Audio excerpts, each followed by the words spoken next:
Masih di Sapa Indonesia Malam bersama saya Friska Clarissa. Saudara, pemilu 2024 kurang dari 2 bulan lagi.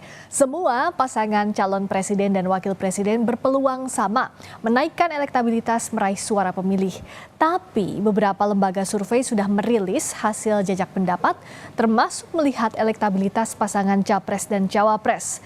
Survei Litbang Kompas periode 29 November hingga 4 Desember 2023 yang dirilis 11 Desember 2023 menunjukkan ada perubahan yang cukup signifikan dari elektabilitas capres-cawapres. Pasangan nomor urut 1 Anies Baswedan Muhaimin Iskandar mendapat elektabilitas dengan angka 16,7%. Elektabilitas pasangan nomor urut 2 Prabowo Subianto Gibran Rakabuming Raka berada di angka 39,3% dan elektabilitas pasangan Ganjar Pranowo Mahfud MD sebesar 15,3%. Jajak pendapat Litbang Kompas juga memotret pilihan capres-cawapres pasca debat kedua Jumat 22 Desember lalu. Mayoritas responden tidak berubah pilihannya pasca menyaksikan debat kedua. Sebanyak 66,7% responden tetap pada pilihan capres-cawapresnya sebelum debat berlangsung. Ada 11,3% responden yang berubah pilihan setelah menyaksikan debat capres-cawapres, lalu 22% responden menjawab tidak tahu. Lalu bagaimana melihat perubahan elektabilitas dan kemungkinan perebutan suara jelang Pilpres? Kita akan bahas lebih lengkap usai tayangan berikut ini. Litbang Kompas melakukan jajak pendapat soal berubah atau tidaknya pilihan responden setelah menonton debat calon wakil presiden Jumat lalu. Pengumpulan pendapat melalui telepon dilakukan Litbang Kompas pada 22 Desember 2023 pukul 19.30 sampai pukul 22 waktu Indonesia Barat saat pelaksanaan debat cawapres. Pengumpulan pendapat sepenuhnya dibiayai oleh Harian Kompas, PT Kompas Media Nusantara. Jajak pendapat melibatkan 212 responden dari seluruh Indonesia dengan sampel ditentukan acak dari responden panel Litbang Kompas sesuai proporsi jumlah penduduk di setiap provinsi. Tingkat kepercayaan penelitian ini 95%, margin of error kurang lebih 6,73%. Dalam kondisi penarikan sampel acak sederhana. Hasilnya, mayoritas responden tidak berubah pilihannya pasca menyaksikan debat kedua. Sebanyak 66,7% responden tetap pada pilihan capres-cawapresnya sejak sebelum debat berlangsung. Tapi kalau kita melihat kan ini kan jumlah yang berubah ini kan tidak terlalu besar ya. Rata-rata sekitar 10% begitu. Masyarakat itu sebenarnya sudah firm dengan pilihannya.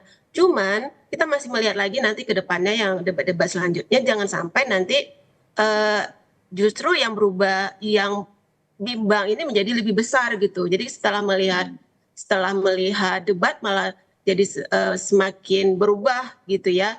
Nah, memang model pertanyaan, penampilan kita kan ada 3 aspek ya, ada penampilan di panggung, kemudian juga penguasaan terhadap diskusi, juga satu lagi itu adalah komunikasinya dalam menjawab termasuk juga bertanya gitu, itu menimbulkan kesan bagi responden gitu karena. Sementara itu debat kedua Pilpres Jumat lalu direspons beragam oleh publik hingga elit politik. Sekretaris Jenderal PDI Perjuangan Hasto Kristianto menilai pertanyaan Gibran kepada Muhaimin Iskandar dan Mahfud MD dalam debat cawapres sebagai pertanyaan jebakan. Menurut Hasto, trik tersebut pernah dilakukan oleh Joko Widodo pada Pilpres 2014. Ini kan suatu pengulangan dari apa yang dilakukan oleh Pak Jokowi pada tahun 2014 ke Pak Prabowo dan Pak Hatta. Sehingga ini adalah suatu question trap yang kemudian seharusnya tidak perlu dilakukan. Sementara itu, Waketum Gerindra Habibur Rahman tak mempermasalahkan pernyataan Hasto yang menyebut gaya Gibran sama dengan Jokowi. Habibur Rahman setuju, Gibran versi penyempurnaan dari Jokowi. Pak Gibran ini gaya debat ya, dalam konteks debat ya. Ini Pak Jokowi versi penyempurnaan, saya bilang ya. Dia paham masalah, dia punya pengalaman, tapi dia punya referensi yang luas sekali ya. Bahkan pengetahuannya tingkat internasional. Dan kemudian cakupan pemikirannya sampai jauh ke depan. Nah itu yang memang gaya khas anak muda. Ya saya aja mungkin umur saya mau 50 tahun sekarang nggak sejauh itu daya jangkau pikiran saya nggak seperti Mas Gibran. Nah inilah pentingnya bagaimana anak muda ya diberikan kesempatan untuk masuk ke ranah kontestasi yang sangat bergengsi seperti ini. Karena Debat Cawapres Jumat malam berlangsung panas. Cawapres nomor urut 1 Muhaimin Iskandar juga ikut dicecar lawan debatnya, baik oleh Gibran dan juga Mahfud MD. Performa Muhaimin dalam menjawab pertanyaan digambarkan dengan istilah kena selepet balik dari lawan debatnya. Jubir Timnas Amin tak mempermasalahkan penilaian publik atas debat Cawapres. Timnas Amin menganggap jawaban Caimin adalah jawaban skala makro khas calon pemimpin. No problem. Karena Caimin itu bicara makro, namanya calon pemimpin bangsa, itu pikirannya makro bukan mikro, ngurusin soal apa kemarin teknis-teknis seperti Gibran, nggak begitu. Mikirnya makro, kalau mikir-mikir kayak Gibran, itu kan hafalan namanya kan. Jadi baik Pak Mahfud maupun Pak Muhaimin, itu mikirnya sangat besar, mikro ada, tapi bukan mendominasi. Lebih banyak makro. Oleh karena itu terkesan muter-muter, nggak muter-muter sebenarnya. Memang pikiran otak Pak Muhaimin itu luas. Pemilihan presiden akan berlangsung kurang dari 2 bulan lagi. Berbagai upaya terus dilakukan Capres-Cawapres dan juga para tim ses dan relawan agar mendapat hasil maksimal. Debat hanya menjadi salah satu upaya untuk meyakinkan publik terhadap pilihannya. Tim Liputan, Kompas TV. Hasil jejak pendapat Litbang Kompas menunjukkan mayoritas responden tak berubah pilihannya meskipun sudah menonton 2 kali debat. Apakah performa Capres-Cawapres di debat tak menjadi bahan pertimbangan pemilih? Kita bahas bersama Ahmad Hoirul Umam, Direktur Eksekutif Indo Strategik. Juga ada Yohan Wahyu, peneliti senior Litbang Kompas. Selamat malam Mas Umam, Mas Yohan. Selamat Mas Yohan. Saya ke Mas Yohan dulu. Kalau misalnya dari hasil jejak pendapat terakhir, bagaimana kita membacanya? Apakah memang pemilih yang menonton debat itu sudah sangat yakin dengan pilihannya atau masih wait and see untuk menyimpulkan seperti apa, Mas? Iya, debat ini kan bagian dari kampanye ya, tahapan kampanye. Kita tahu kampanye itu kan masuk kategori kerja-kerja elektoral. Semua kontestan dalam konteks ini kan berharap masa kampanye ini bisa mendulang voter gitu ya, menambah dukungan. Ya. Tapi memang kita lihat tidak semua model kampanye itu kemudian diikuti oleh masa pemilih gitu ya. Kalau kita bandingkan jajak pendapat Kompas dengan di debat pertama dengan debat kedua kemarin, rata-rata memang 60% saja yang antusias untuk mengikuti debat calon presiden maupun calon wakil presiden. Nah, ketika dalam jajak pendapat ini memang kita lakukan mengiringi ketika debat itu dilaksanakan, Friska, karena itu waktunya memang sangat pendek gitu ya, sekitar 2-3 jam malam hari pasca debat kita running telepon yang bisa kita grab itu sekitar 200-an responden. Di situ kita memang ingin baca pola sejauh mana respon publik, terutama pemilih terhadap debat ini. Memang hasilnya memang polanya itu tidak jauh berbeda ya dengan pola di survei ya. Ini jajak pendapat lewat telepon yang memang menyatakan sebagian besar itu sebenarnya tidak berubah pilihan dengan kondisi baik itu ada debat. Seperti halnya hal yang sama juga ketika di debat pertama, jajak pendapat kita memang polanya sama, sebagian besar menyatakan tidak berubah pilihan.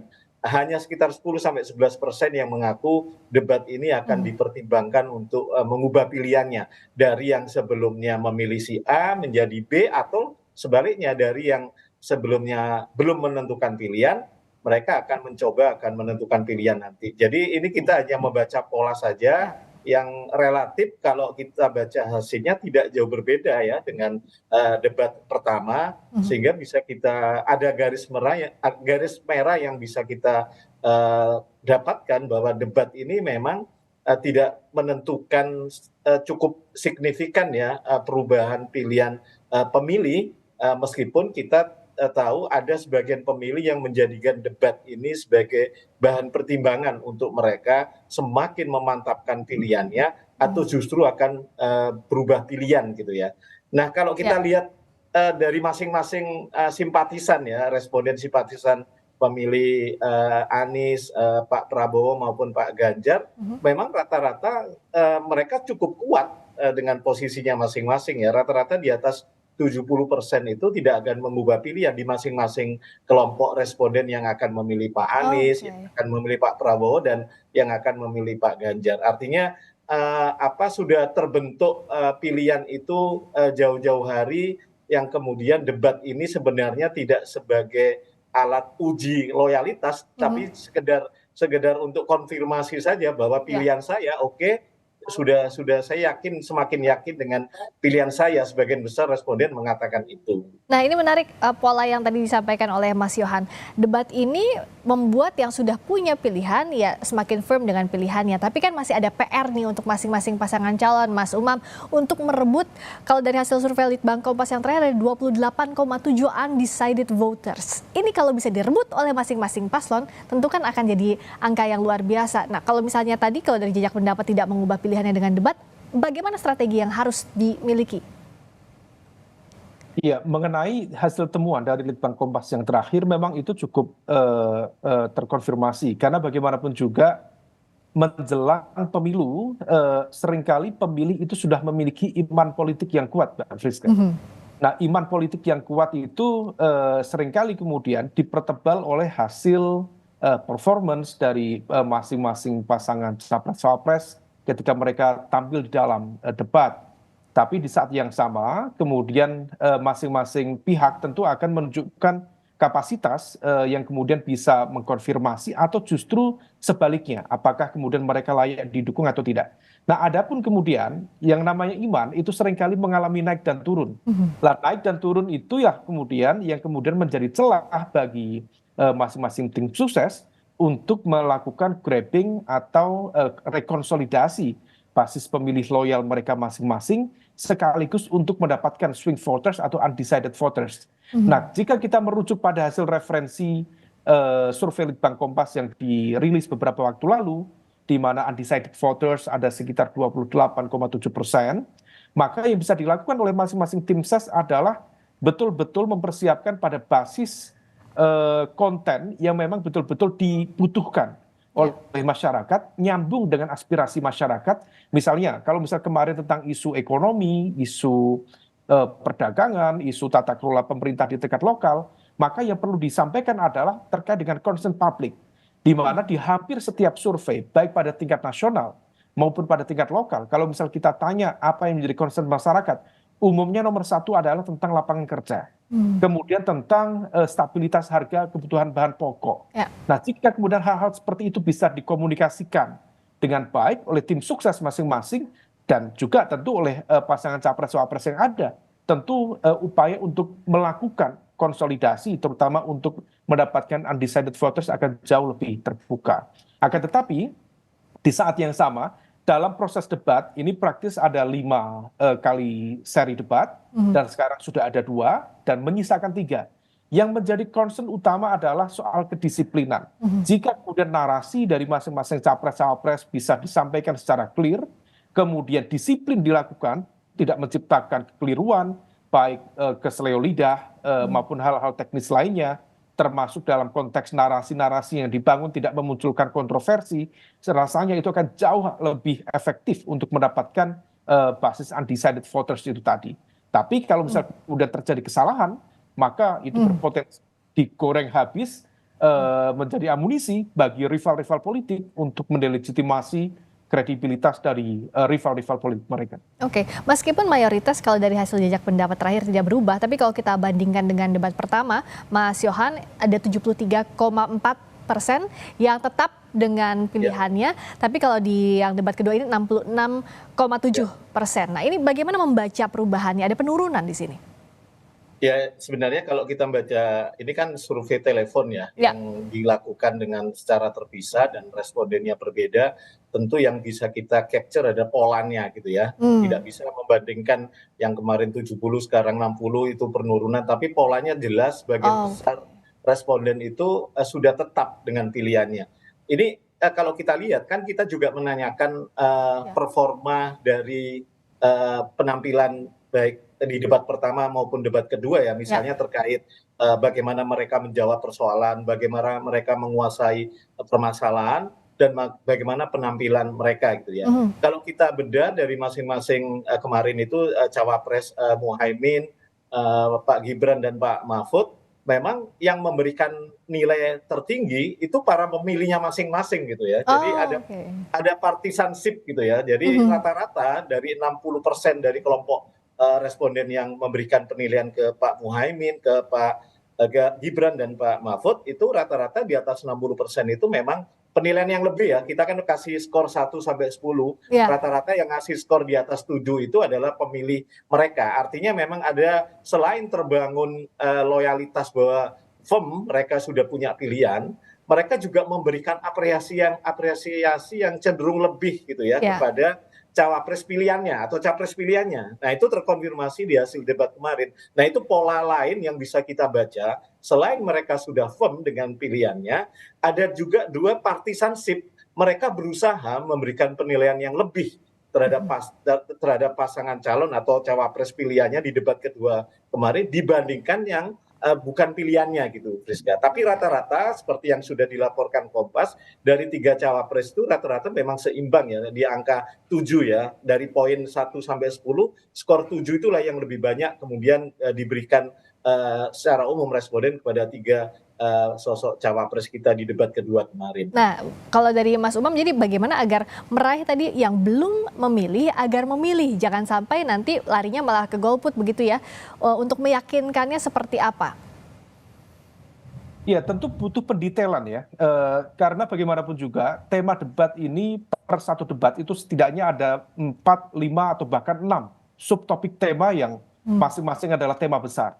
Dan dalam proses perdebatan itu praktis hanya bisa dijawab maksimal 2 menit. 2 menit itu bukan sesuatu yang cukup memadai untuk menjelaskan bagaimana detail kebijakan, filosofi kebijakan, bahkan turunan dari masing-masing kebijakan publik yang ditawarkan dalam konteks menyelesaikan hal-hal yang sifatnya strategis gitu. Nah, maka kemudian yang bisa dilakukan adalah masing-masing tim sukses harus mendetailkan.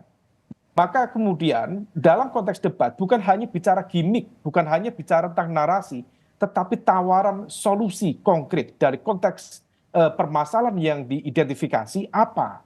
Nah, realnya itu yang kemudian bisa membantu bagi pasangan capres-capres untuk mendapatkan basis undecided voters. Tetapi memang betul dalam konteks pemilih di Indonesia memang akan cenderung lebih besar secara akumulasi ya, setidaknya kalau misal kita identifikasi ada 3 faktor utama yang mempengaruhi arah preferensi politik masyarakat kita.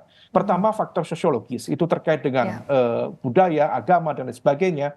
Faktor-faktor primordial praktis per hari ini menjelang pemilu 2024 relatif tidak setinggi di Pilpres 2019. Sekarang barangkali ada sekitar 10%. Adapun kemudian yang kedua yang cukup besar adalah dari faktor sosio-psikologis.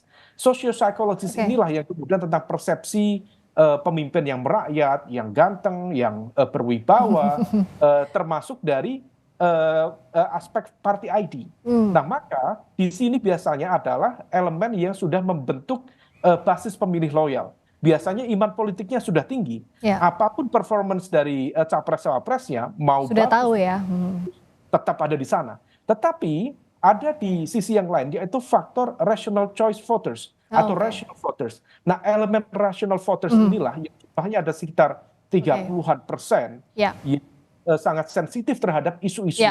Mana yang kemudian rasional, mana yang visible, itu yang kemudian akan dinilai oleh mereka. Semakin visible, semakin memungkinkan untuk mendapatkan undecided voters. Masih ada kesempatan di 3 debat mendatang, kita tunggu performa dari masing-masing capres dan cawapres. Terima kasih Mas Ahmad Hoirul Umam, Direktur Eksekutif Indo Strategik, dan Mas Yohan Wahyu, peneliti senior Litbang Kompas, telah bergabung di Sapa Indonesia Malam. Terima kasih.